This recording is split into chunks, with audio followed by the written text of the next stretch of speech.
One day back in May, my son was taken out of his French lesson. Then he was taken to a small room in the inclusion centre, which actually is for misbehaved children. A lady sat in front of him, a lady sat behind him. Both of at the time he did not know. And then basically said, well, you know why you've been brought here? And he was like, no, I don't. And then they said, oh, you used the word terrorist. And he said, I'd used the term eco-terrorist, and I explained what it was. I explained to the teacher what it was. And then the lady said to him, oh, are you one of them tree huggers? I've got family here, tree huggers. And as she laughed, she turned to my son and said, oh, are you affiliated to ISIS?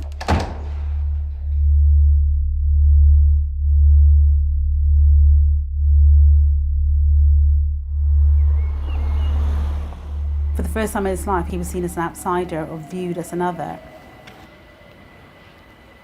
After that, he's trying to spend a lot of time alone in his room, on his own.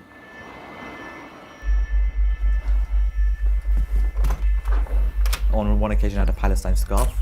I was walking down the corridor. The vice principal saw me, put me into his office, and he said, well, Rahman, we don't want you to be wearing Palestine scarves because it could offend people. And I argued, the hijab could offend people, like Manchester United scarf would probably offend me, but I still tolerate it.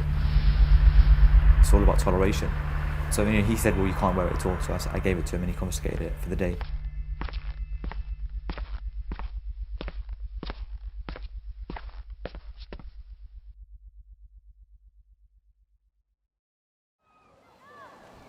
Palestine is not a Muslim issue. I think what the school found is that it's not because you're supporting Palestine. It's because you're a Muslim and you're Afghan and you're supporting Palestine. You tick all the criteria of a terrorist, so we need to keep an eye on you. There seems to be a denial that Prevent is targeting Muslim pupils. However, you just need to read the first paragraph of the policy to see that it's directed at Muslims. One student recently told me that he was now scared to practice his religion openly, and numerous students have said that they're scared to talk openly with adults now.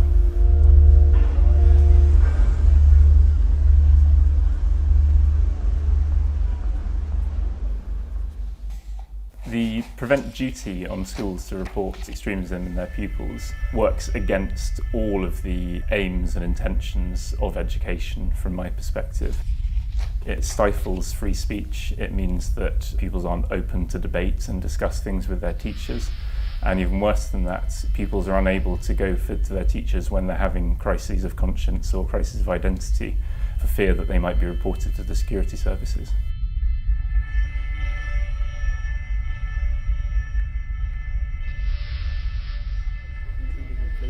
In a school is meant to be a place where you develop ideas, talk about Palestine, talk about ISIS, talk about eco-terrorism, talk about the suffragettes, talk about these issues that you're meant to learn about and where you're meant to develop your opinions. And if that is being cut off by Prevent, we will come up with a generation that does not know about what's going on around the world. And it will make you feel that you can't explore the different opinions in a place where you're meant to.